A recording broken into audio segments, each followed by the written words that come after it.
কোনো বিপদে পড়লে, যে কোনো সমস্যা হোক, যদি আপনার মনে হয় যে দেয়ালে পিঠ থেকে গেছে, কেউ কিছু করতে পারছে না আপনার জন্য, আপনি পরিপূর্ণ ইয়াকিনের সাথে, দৃঢ় বিশ্বাসের সাথে এই 4টা আমল নিয়মিত করবেন। ইনশাআল্লাহ গুলি মিস হতে পারে, আপনার দোয়া মিস হবে না। আমি এমন এক ভয়াবহ বিপদে আছি যা থেকে উত্তরণের কোনো পথ আমার সামনে খোলা নাই, এমন কোনো আমল শিখিয়ে দিবেন যে আমার মাধ্যমে এই ভয়াবহ বিপদ থেকে আমি রক্ষা পেতে পারি। ভাইরা আমার, এই ধরনের প্রশ্ন আমাদের কাছে অহরহ আসে যে এমন বিপদে আছেন যে বিপদ থেকে আসলে রক্ষা পাওয়ার জন্য আপাত দৃষ্টিতে কোনো পথ উনি দু চোখে দেখতে পাচ্ছেন না, এক কথা দেয়ালে পিঠ থেকে গেছে। তো এইরকম পরিস্থিতিতে একজন ইমানদার আল্লাহ রাব্বুল আলামিনের কাছে তার এই সমস্যাকে তুলে ধরবার জন্য কয়েকটা আমল আমরা বলতে পারি, যে আমলগুলোর মাধ্যমে আল্লাহ তাআলা ওই অসম্ভবকে তার জন্য সম্ভব করবেন ইনশাআল্লাহ। এবং এই আমলগুলোর চর্চা আমার জীবনে আমি করে দেখেছি, এগুলোর প্রয়োগ করে দেখেছি, আমলগুলো করে দেখেছি। আলহামদুলিল্লাহ, যেখানে মনে হয়েছে এই সমস্যা বাহ্যিকভাবে সমাধানযোগ্যই না, আল্লাহ তাআলা সেখানটাকে অলৌকিকভাবে সমাধান করেছেন। আমার জীবন বহুবার আমি দেখেছি। এরকম 4টা আমল আছে যেগুলো আমরা কোনো বিপদে পড়লে, নারী হোক, পুরুষ হোক, পারিবারিক হোক, আর্থিক হোক, বা নিরাপত্তা সংশ্লিষ্ট হোক, যে কোনো সমস্যা হোক, যদি আপনার মনে হয় যে দেয়ালে পিঠ থেকে গেছে, কেউ কিছু করতে পারছে না আপনার জন্য, আপনি পরিপূর্ণ ইয়াকিনের সাথে, দৃঢ় বিশ্বাসের সাথে এই 4টা আমল নিয়মিত করবেন। এবং আমি বহু মানুষকে পার্সোনালি এটার পরামর্শ দিয়েছি, ওনারা আমল করেছেন, আমল করে উপকৃত হয়েছেন। এরকম বহু মানুষ আছেন, বৃদ্ধ মানুষ, বাবা ক্যান্সারে আক্রান্ত হয়েছেন অনেক দেরিতে, আল্লাহ তাআলা অলৌকিকভাবে সাহায্য করেছেন। হ্যাঁ, কখনো যদি আল্লাহ তাআলা এই আমলগুলো করার পরও আমার বিপদ দূর না করেন, তাহলে হয় আমার আমলের মধ্যে কোনো ত্রুটি ছিল, অথবা আমার এই বিপদ দূর না হওয়ার মধ্যে আমার জন্য কোনো কল্যাণ নিহিত ছিল। আল্লাহ তাআলা আমার দোয়া কবুল করে যে উপকার হতো, তার চেয়ে বেটার কিছু হয়তো আমাকে দিবেন, এই ইয়াকিন একজন ইমানদারের থাকবে। সেই 4টা আমলের 1 নম্বর হলো ইস্তিগফারের আমল। ইস্তিগফার, আপনি ফেসে গেছেন কোনো জায়গা, কোনো উপায় পাচ্ছেন না, আপনি ইস্তিগফার করতে থাকেন। আস্তাগফিরুল্লাহ ওয়া আতুবু ইলাইহি, আস্তাগফিরুল্লাহ ওয়া আতুবু ইলাইহি, আস্তাগফিরুল্লাহ ওয়া আতুবু ইলাইহি, আস্তাগফিরুল্লাহ, আস্তাগফিরুল্লাহ, আস্তাগফিরুল্লাহ আল্লাযী লা ইলাহা ইল্লা হুয়াল হাইয়ুল কাইয়্যুম ওয়া আতুবু ইলাইহি ওয়া লা হাওলা ওয়া লা কুওয়াতা ইল্লা বিল্লাহ। আল্লাহুম্মা আনতা রাব্বী লা ইলাহা ইল্লা আনতা খালাকতানি ওয়া আনা আবদুকা ওয়া আনা আলা আহদিকা ওয়া ওয়া'দিকা মাস্তাতা'তু আউযু বিকা মিন শাররি মা সানা'তু আবুউ লাকা বিনি'মাতিকা আলাইয়া ওয়া আবুউ লাকা বিযামবি ফাগফির লি ফাইন্নাহু লা ইয়াগফিরুয যুনুবা ইল্লা আনত। সাইয়্যিদুল ইস্তিগফার। এভাবে যে কোনো ইস্তিগফার করতে থাকেন, আপনি বেশি বেশি করে আল্লাহর কাছে ইস্তিগফার, ক্ষমা প্রার্থনা করতে থাকেন, খুব বেশি, আপনার 2 ঠোঁটে অনবরত আপনি চাইতে থাকেন আল্লাহর কাছে ক্ষমা। এই ইস্তিগফার সম্পর্কে নবী করিম সাল্লাল্লাহু আলাইহি ওয়াসাল্লাম বলেছেন, মান লাজিমাল ইস্তিগফার, যে ব্যক্তি ইস্তিগফারকে আঁকড়ে ধরবে, আঁকড়ে ধরা মানে কি, এটা ছাড়বে না, সেই করতেই থাকবে অনবরত। টয়লেটে যাওয়ার সময়টা, ঘুমের সময়টা, খাওয়ার সময়টা বাদে, অবসর নামাজের সময়টা বাদে, সারাক্ষণ সে ইস্তিগফার করবে।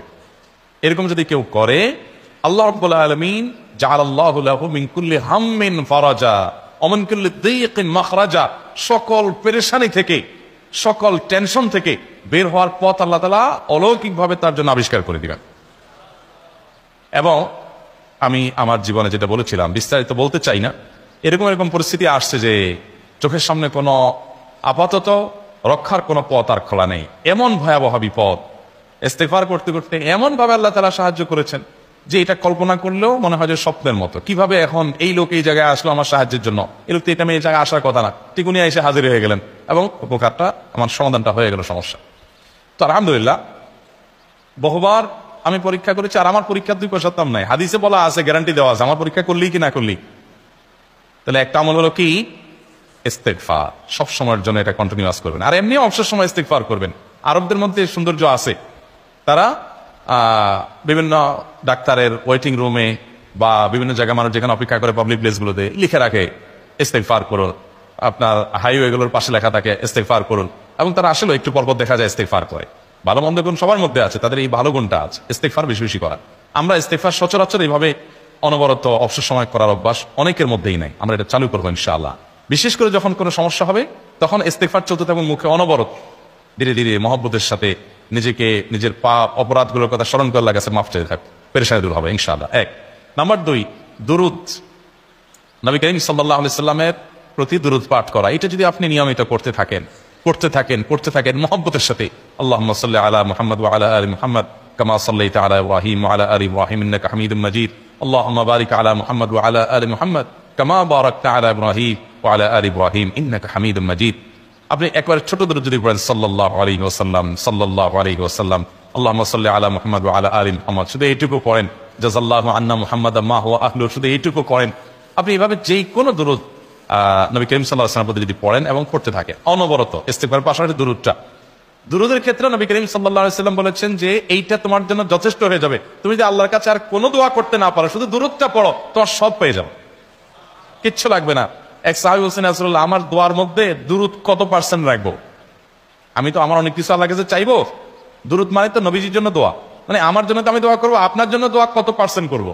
1/3, 1/4, তারপরে হাফ, এবার বিভিন্ন পার্সেন্টেজ বলছিলেন তিনি।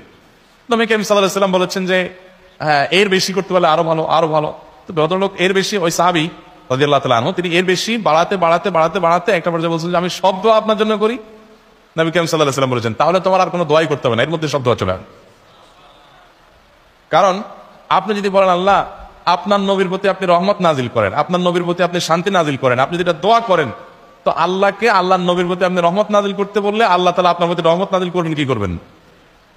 আপনি কাউকে খুশি করতে চান, কার কাছ থেকে কিছু আদায় করতে চান, তার ছেলেটারে যদি হাদিয়া তোফা দেন, আদর যত্ন করেন, তো বাই ডিফল্ট অটোমেটিকলি ওই লোকের সিম্পেথি আপনার দিকে আসবেন, চোখ বন্ধ করে আসবে। তো আল্লাহর নবীর জন্য যখন আপনি দোয়া করবেন তখন আল্লাহ তাআলা আপনার রহমত নাজিল করবেনই, এটা নবী সাল্লাল্লাহু আলাইহি ওয়াসাল্লামের ওয়াদা।